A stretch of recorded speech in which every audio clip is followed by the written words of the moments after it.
제가 이 군대를 제대하던 무렵에 그때가 1991년도였었거든요. 복학하기 전까지 시간이 많이 남아 있었습니다.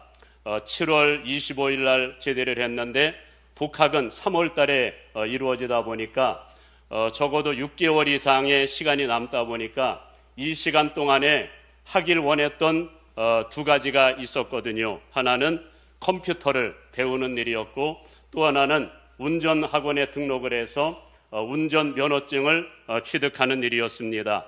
그런데 당시 286, 386 컴퓨터가 나오던 무렵이었는데 컴퓨터 학원에 등록을 해서 다녀도 별 소득이 없습니다. 잘 이해도 못하고 이거를 뭔가 집에 오면은 좀 현장이 있어야 되는데 컴퓨터가 없다 보니까 배우는 즉시 다 잊어버리고 아무런 도움이 되지 않는 겁니다. 그렇다고 살 수 있는 여력도 안 되고 그래도 하나님이 은혜를 주셨습니다. 그 당시에 제대함과 동시에 비록 신학생 시절이었음에도 불구하고 어떤 한 교회에서 교육전사로 청빙을 해주셨는데 그 당시에 교육전사 사례가 많지 않았거든요.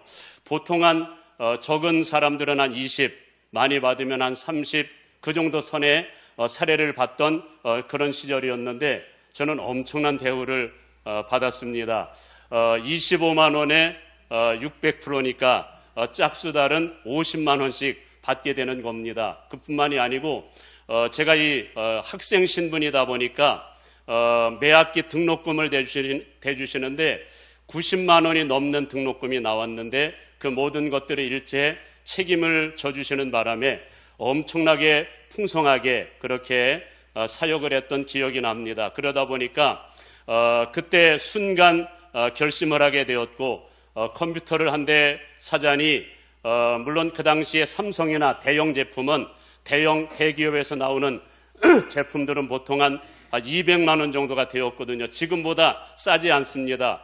286, 386 컴퓨터가 아무것도 아닌 것 같은 컴퓨터가 200만 원 정도가 됐는데 용산에 가게 되면은 조립품으로 한 130만 원 정도면 조립을 할 수가 있었거든요. 그래서 한 3, 4개월 정도 모으니까 그래도 좀 컴퓨터를 살 수 있는 여력이 되어서 컴퓨터를 사온 이후에는 컴퓨터를 저절로 익히게 되었던 그런 것이 기억이 납니다. 그리고 운전면허도 처음에는 그 돈이 아깝더라고요. 그래서 운전면허 학원에 등록하지 아니하고 이론적으로만 배우고 그래서 실기시험을 곧바로 보았는데 어떻게 되었을까요? 그 즉시로 낙방을 했습니다. 굴절 코스를 첫 번째 코스를 통과하지 못하고 꺾는 과정 가운데 금을 밟아가지고 낙방을 해서 안 되겠다 싶어가지고 학원에 등록을 하게 되었고 학원 등록하자 일주일도 안 돼서 아마 땄던 기억이 납니다.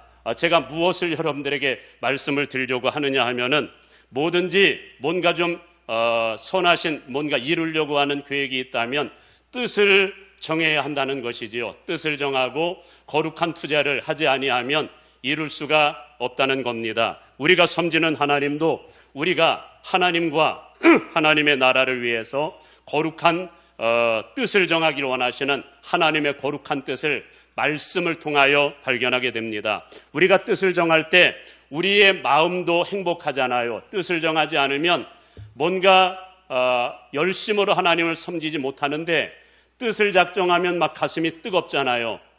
저만 그런가요? 여러분들이 가슴이 막 뜨거워지는 그런 것들이 느껴지게 될 것이고 하나님께서도 뜻을 정한 사람과 그렇지 않은 사람은 구별하시는 것 같아요. 마음속에 뜻을 정하면 하나님이 강력한 방법으로 임재하시고 역사하시거든요. 로마서 12장 성경 말씀 중에 로마서 12장 1절에 의하면 그런 말씀을 하죠. 그러므로 형제들아 내가 하나님의 모든 자비하심으로 너희를 권하노니 너희 몸을 하나님이 기뻐하시는 거룩한 산제물로 드리라. 이는 너희가 드릴 영적 예배니라. 그러면서 다음 말씀이 너희는 이 세대를 본받지 말고 오직 마음을 새롭게 함으로 변화를 받아. 마음을 새롭게 해야 성령께서 우리 가운데 오셔서 우리를 변화시켜 주신다는 말씀입니다. 저는 성령의 임재와 역사, 뭔가 하나님의 강력한 역사를 경험하길 원하신다면 하나님 앞에 뜻부터 정할 수 있기를 간절히 바랍니다. 그런데 여러분들이 경험하시지만 우리의 마음과 생각을 통제하고 작정하는 거 쉽습니까? 어렵습니까? 우리의 마음을 통제하는 것만큼 어려운 일이 없는 것 같습니다. 그러기에 하나님은 잠언서 16장 32절의 말씀을 통해서 우리에게 이런 도전의 말씀을 주셨습니다. 노하기를 더디하는 자는 용사보다 낫고 자기의 마음을 다스리는 자는 성을 빼앗는 자보다 나으니라. 여기에 보면은 마음을 다스리는 자는 죄송합니다.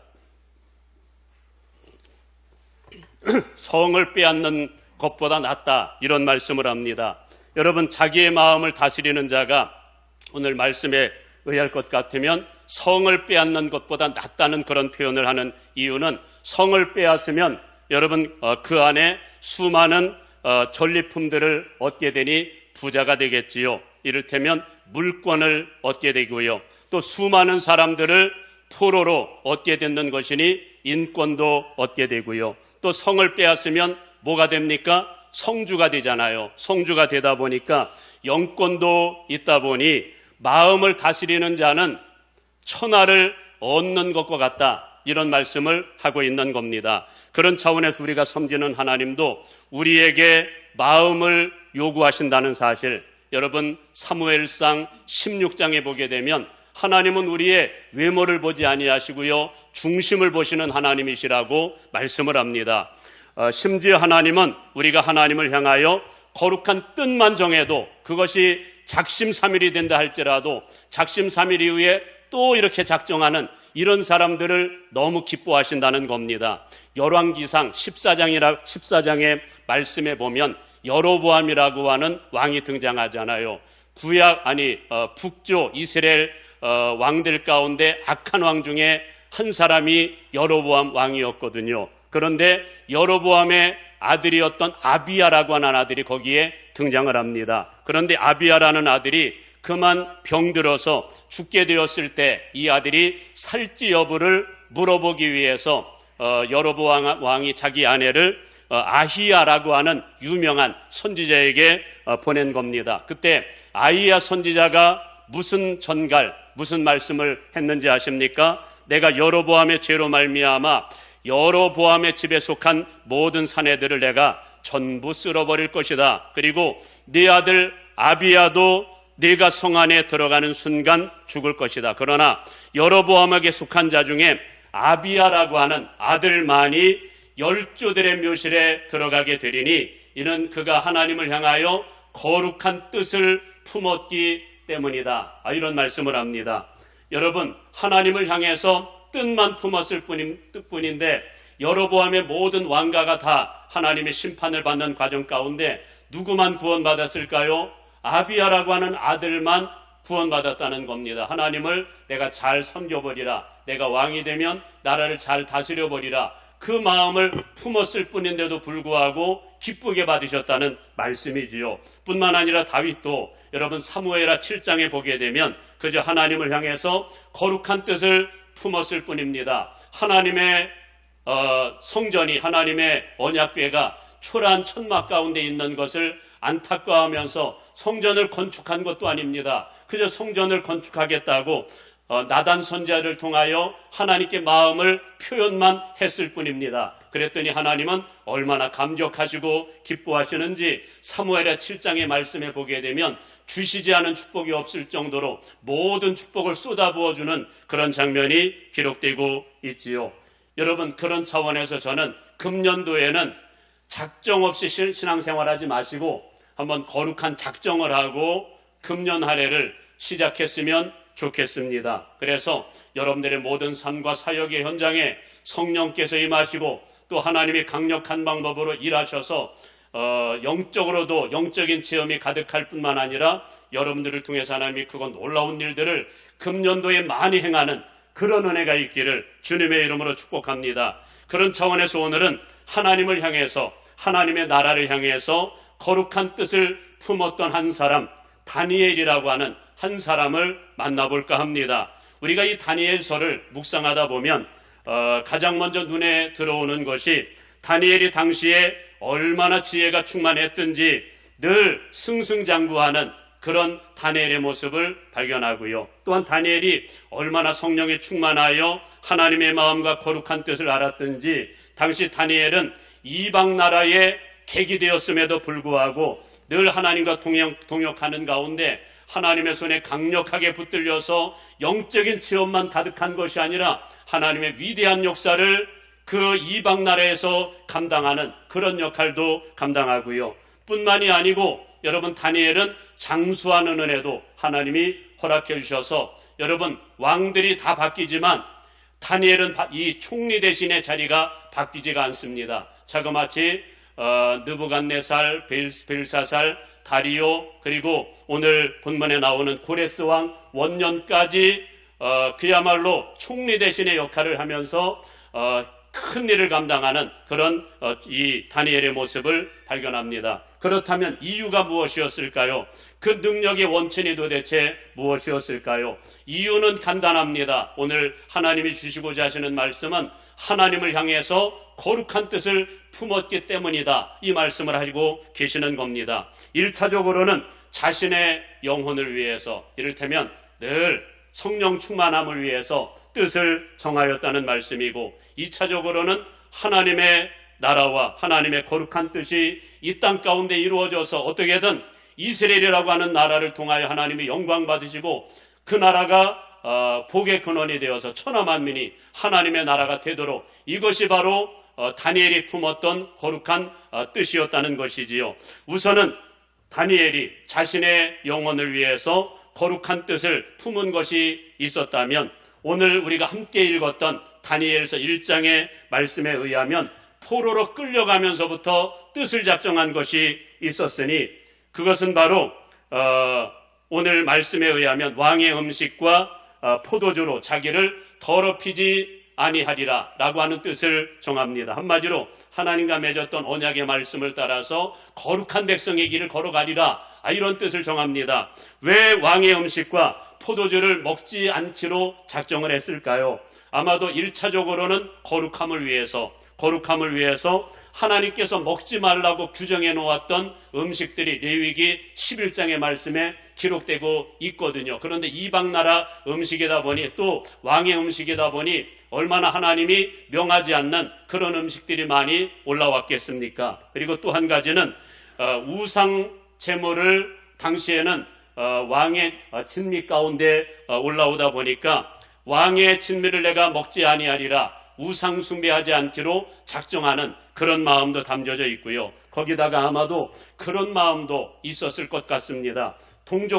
자기의 동족들은 지금 현재 포로로 끌려가서 힘들게 지금 살아가고 있는데 나만 홀로 이렇게 왕의 진미를 먹으면서 호의호식하고 있어서야 되겠느냐. 그 결과 어쩌면 동족들의 아픔에 참여하고자 하는 그런 마음으로 채식을 즐겨하지 않았을까, 그런 생각이 듭니다. 한마디로 오직 하나님의 말씀을 따라서 거룩한 백성의 길을 걸어가리라, 그렇게 뜻을 정합니다. 그렇다면 과연 그 결과가 여러분 어떻게 되었을까요? 만일 이 사실이 왕에게 알려지는 날에는 소년들의 음식을 담당했던 환관장이 문책을 받을 수도 있고요. 왕의 명령을 거역하였기에 다니엘과 다니엘의 세 친구들의 운명도 장담할 수가 없었습니다. 오늘날 많은 그리스도인들이 세상 속에서 하나님의 뜻대로 말씀대로 살지 못하는 이유도 바로 이런 이유 때문이 아닐까 싶습니다. 말씀대로 살면 외부의 핍박을 받거나 혹은 손해를 볼 것에 대한 두려움을 계산하기 때문입니다. 그러나 여러분, 이것조차도 알고 보면 마귀에게 속고 있는 것이 아닐까 싶습니다. 사실 그 어려운 상황 가운데 하나님의 말씀을 선택하면 다니엘처럼 오히려 하나님이 부어주신 은혜가 더 크니까 말이지요. 그렇다면 다니엘은 어떻게 되었을까요? 말씀을 선택했던 다니엘의 세 친구들의 운명이 어떻게 진행될까요? 하나님께서 그냥 내버려 두셨을까요? 말씀에 의하면 하나님께서는 다니엘 그리고 다니엘의 세 친구들을 강한 손으로 붙들어 주셔서 왕의 진미를 먹는 소년들보다 훨씬 더 빛이 나고 아름다웠다고 말씀을 합니다. 그러나 여러분, 하나님의 은혜는 거기에서 끝나지 않습니다. 하나님은 다니엘과 다니엘의 3명의 친구들에게 지혜와 총명뿐만이 아니라 환상을 보게 만드는 성령까지 기름 붓듯 부어주심으로 인해서 다른 청년들보다 훨씬 지혜가 넘쳐나서 승승장구하게 하셨다고 말씀을 합니다.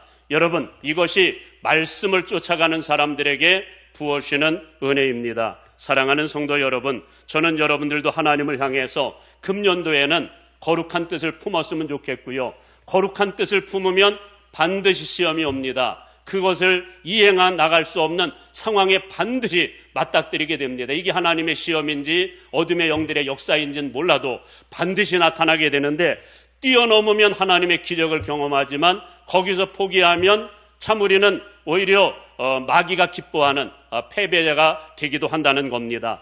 뜻을 품었으면 물론 중간에 작심삼일로 끝나더라도 또 다시 작정하면 되거든요. 또 작정해서 금년 한 해는 여러분의 작정한 바를 마지막까지 이루기를 주님의 이름으로 축복합니다. 그렇다면 다니엘이 바벨론 포로로 끌려가면서 자신의 영혼을 위해서, 살아있는 영성을 위해서 두 번째로 작정했던 것이 무엇이 있을까요?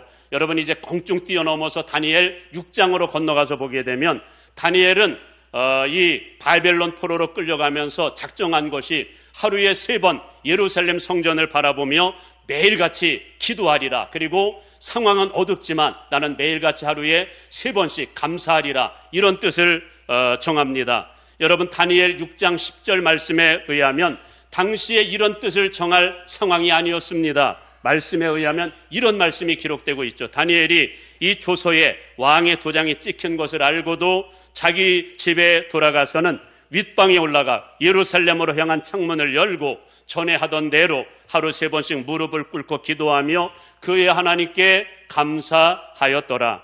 저는 이 말씀 가운데서 한 가지 도전이 되는 말씀이 있습니다. 다니엘이 이방 나라의 포로로 끌려가면서도 기도를 작정하는데 그 기도는 예루살렘 성전에 올라갈 수가 없다 보니까 당시에 솔로몬을 통해서 약속한 것이 있었거든요. 이방 나라의 포로로 끌려가 성전에 올라갈 수 없으면 성전 바라보며 기도하기만 하면 그 기도 내가 응답하리라. 이런 말씀을 기억하고 다니엘이 지금 현재 올라갈 수 없는 성전 바라보면서 하루에 3번씩 기도하고 있는, 여러분 좀 이 말씀을 느끼면서 저는 뭔가 좀 부끄러움을 느꼈는데 여러분들은 어떠신지요? 우리는 성전을 가까이 두고 있습니다. 그럼에도 불구하고 성전에 올라오는 것이 다소 멀어지지는 않으셨는지요?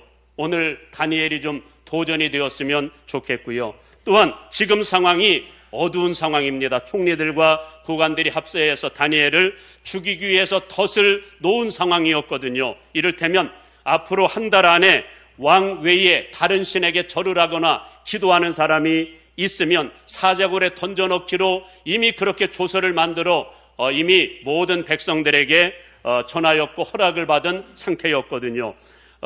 그러니 여러분, 기도하면 안 되는, 잠시 피해가야 될 그런 상황입니다.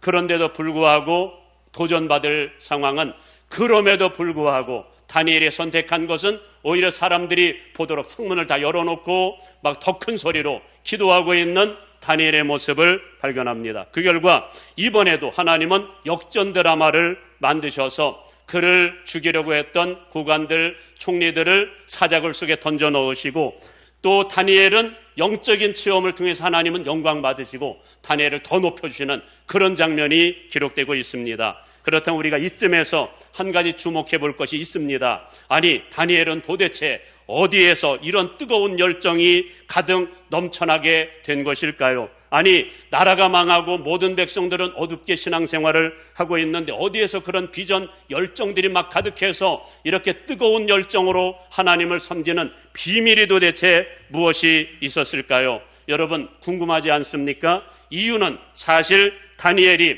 하나님으로부터 받은 엄청난 약속의 말씀이 있었기 때문이었습니다. 하나님께서는 당시 예레미야 선지자를 통해서 남왕국 유다 모든 백성들에게 말씀하셨거든요. 어떤 말씀을 주셨는가 하면은 나라가 망하는 과정 가운데 비전의 말씀, 희망의 말씀을 주시는데, 예레미야 29장 11절 말씀에 의하면 여호와의 말씀이니라. 너희를 향한 나의 생각을 내가 아나니 평안이요 재앙이 아니니라. 너희에게 미래와 희망을 주는 것이니라. 하나님께서 왜 이 말씀을 남유다 백성들에게 주신 걸까요? 사실 지금 남왕국 유다가 하나님께 범죄하여 하나님의 심판으로 나라가 망하기는 했지만, 그러나 하나님은 이스라엘 백성들을 바벨론 포로로 보내시면서 너무나 가슴 아파하시면서 후회하셨고, 그래야 하나님은 반드시 하나님의 때에 본국으로 돌아오게 하실 것을 약속으로 주시면서 이런 말씀을 주셨기 때문입니다. 예레미야의 말씀에 의할 것 같으면 29장의 말씀에 의하면 지금 너희가 직면한 현실은 재앙이 아니라 축복이라는 겁니다. 그러니 포로로 잡혀간 나라 가운데에서 때를 기다리면서 열심히 살아라, 이 말씀을 하십니다. 그곳에서 집도 짓고 텃밭도 가꾸면서 행복하게 살고, 더 나가서 자식들도 많이 낳아가지고 너희의 민족을 절대로 줄어들지 말게 하고 번성하게 만들어라, 이런 말씀을 주십니다. 그러면서 아주 희망적인 약속의 말씀을 주시기를, 그곳은 애굽 땅과 같지 아니할 것이고 평안할 것이고 풍성할 것이다. 그리고 70년이 차면 돌아온다, 이 말씀을 주시는 겁니다. 여러분, 사실 당시 바벨론과 페르시아 땅은 희망의 땅이었습니다. 비전이 있는 땅이었습니다. 여러분, 또한 자기의 능력에 따라서 출세할 수 있는 그런 땅이었었거든요. 지금으로 표현하자면 미국 땅과 같은 전 세계 많은 사람들이 이곳에 와서 자기의 능력에 따라 살 수 있는 그런 땅이었거든요. 그러니 가난하고 힘들었던 가나안 땅보다는 사실은 이 땅이 인간적으로 생각하면 훨씬 풍성한 땅이었습니다. 그리고 더 놀라운 약속의 말씀은 70년이 차면 본국으로 돌아온다. 그러니 손해볼 게 하나도 없는 그런 축복이었지요. 여러분, 이 비밀을 깨닫는 것이 중요합니다. 이 비밀을 깨달으면 바벨론 포로로 끌려가면서도 행복하고 감사가 넘치는, 의욕 넘치는 신앙생활을 하게 되지만, 만일 이 비밀을 깨닫지 못하면 절망 가운데 원망을 하거나 불순종하다가 불행한 운명을 마감하고 말 것이기 때문입니다. 그런데 여러분, 안타까운 사실은 남왕국 유다 왕이었던 시드기야 왕이 좀 어리석은 왕이다 보니까 예레미야를 통해서 주시는 이 말씀을 듣고 좀 가슴이 뜨겁고 그 말씀에 순종하면 얼마나 좋을까요? 그러나 예레미야를 통해 주시는 하나님의 말씀을 믿지 못합니다. 마지막까지 저항하다가 불행한 운명을 맞이하게 되었고, 그 중에는 바벨론이 아니라 애굽으로 도망가는 그런 사람들도 있었는데 대부분이 멸망당하는 그런 사람들이 되어버리고 맙니다. 그러나 이와 같은 하나님의 뜻을 가장 잘 깨닫고 가장 잘 순종한 사람이 있었으니 누구라고요? 다니엘이었다는 겁니다. 이유는 예레미야를 통해서 주셨던 하나님의 말씀을 통하여 희망, 비전을 약속받았기 때문입니다. 우리가 섬기는 하나님은 그런 분이십니다. 희망의 하나님이시거든요. 하나님의 말씀을 묵상하고 말씀을 쫓아가는데 여러분의 마음이 어두워진 적이 있었던가요? 하나님이 막 부정적인 말을 하고 너는 안 돼, 막 이런 말씀을 하시던가요? 아니지요. 하나님은 언제나 우리의 가슴에 뜨거운 말씀, 너를 사랑한다, 내가 너를 향해 놀라운 계획을 갖고 있다. 말씀 묵상하는 사람이 늘 가슴이 뜨거운 이유가 거기 있습니다. 하나님과 동행하는 사람은 하나님이 강한 손길로 붙들어서 이끌어 가시거든요. 할렐루야. 금년 안에는 저는 여러분들이 주님과 동행하는 가운데 영적인 막 에너지가 넘쳐나는 금년 한 해가 되기를 주님의 이름으로 축복합니다.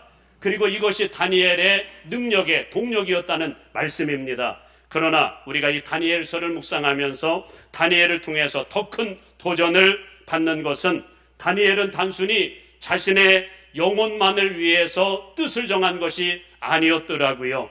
단순히 하나님의 때가 되면 돌아와서 또다시 행복하리라, 그런 마음으로 뜻을 정한 것이 아니었습니다. 여러분, 다니엘이 또 한 가지 뜻을 정한 것이, 이제는 뛰어넘어서 9장으로 다니엘 9장으로 넘어가서 보면은 또 한 가지 뜻을 정한 것이 있었으니, 그것은 바로 바벨론에 잃어버린, 빼앗겨버린 나라와 민족을 위해서 기도하기로 뜻을 품었다는 것이지요. 그는 단순히 나라가 회복되는 민족주의자가 아니었습니다. 지금 다니엘이 나라와 민족을 위해서 중보기도를 시작한 이유가 있다면 영적인 회복이었습니다. 하나님을 버리고 말씀 버려서 지금 이곳에 또 하나님의 훈련 차원에서 온 것을 알고 있었기 때문에 지금 다니엘의 간절한 중보기도 제목은 이 백성이 이 과정을 통해서 회복되어 하나님 사랑하고 하나님과 맺었던 언약의 말씀 가운데 돌아가는 백성들 되기를 원합니다. 이것이 그의 간절한 기도 제목이었거든요. 그렇다면 여러분, 다니엘이 이토록 나라와 민족을 위해서 중보기도를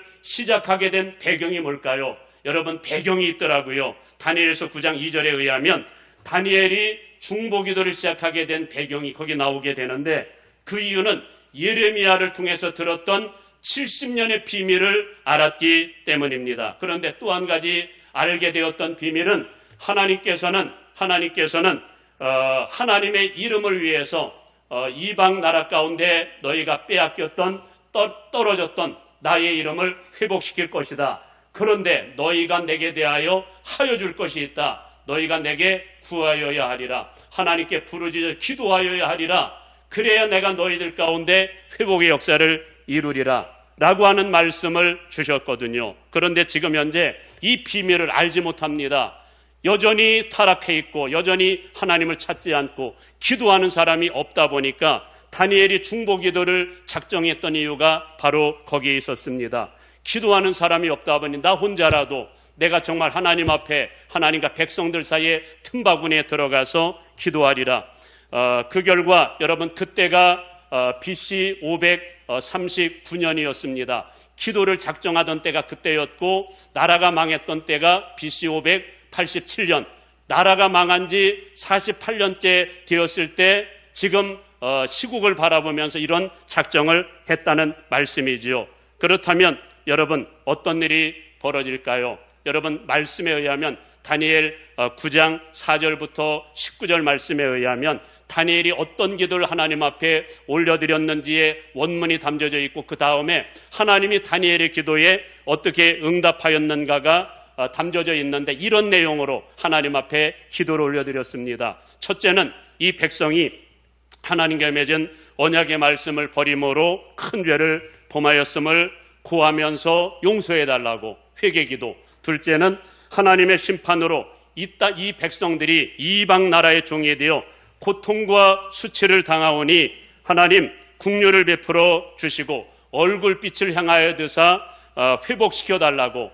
이게 두 번째 기도였고, 세 번째는 이로 인하여 땅바닥에 떨어졌던 하나님의 이름이 열방 가운데 영광을 받기를 원합니다. 이게 바로 다니엘의 간절한 중보기도의 내용이었지요. 그 결과 하나님의 응답은 떨어졌고, 그 기도에 준하여 하나님께서 2년이 지난 537년에 하나님의 명령의 순종자라는 왕을 바꿔버립니다. 다리오 왕을 누구로 바꿀까요? 고레스로 왕을 바꿔가면서 고레스가 왕이 되자마자 칙령을 내리기를 이스라엘 백성들을 전부 본국으로 돌아가라. 그때가 언제라고요? 다니엘의 기도를 시작한 지 2년 밖에 되지 않은 50년째 되는 해에 하나님께서 놀라운 역사를 행하셨다는 겁니다. 원래 계획은 70년이었는데 다니엘의 이 간절한 중보기도를 하나님이 들으시고 20년을 단축시켜서 50년 만에 본국으로 돌아오게 하시는 은혜를 주셨다는 것. 무엇을 말씀합니까? 한 사람의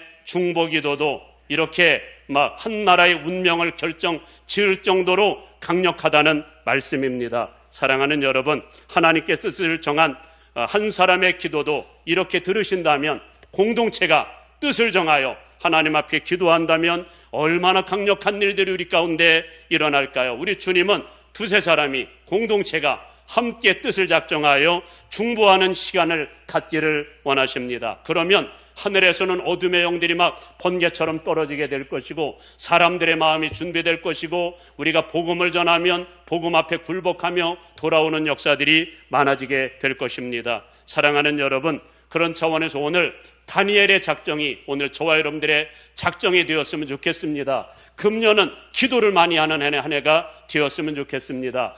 여러분, 릴레이 기도표도 여러분들에게 나눠드린 것처럼 여러분 이 다윗 시대의 부흥을 재현하기 위해서는 아침 저녁으로 하나님은 기도가, 예배가 끊이지 않는 그런 교회를 만들길 원하시거든요. 그런 차원에서 부흥에 일조하길 원하신다면 중보기도하는 일에, 여러분들이 구역별로 돌아가면서 기도하는 일에 그래봤자 열흘에 한번 돌아오게 될 것인데 그 시간 하나님 앞에 채워 나갈 수 있기를 간절히 바랍니다. 그리고 오늘 다니엘이 작정했던 것처럼 말씀대로 살기로 작정하고 개인적으로도 기도 시간 작정해서 우리 주님의 관심은 우리의 영혼을 위해서 하루에 1시간, 여기에도 1시간 기도에 대한 말씀이 있습니다마는 1시간 기도 작정했으면 좋겠고요. 그리고 나라와 민족을 위해서 또 한국교회를 위해서 우리 대관령교회의 하나님의 거룩한 부흥을 위해서 한번 중보기도를 작정하는 하나님의 사람들이 되어서 금년에는 저와 여러분들을 통해서 하나님의 거룩한 부흥이 우리 대관령 가운데, 우리 사역의 현장 가운데 풍성하게 일어나기를 주님의 이름으로 축복합니다.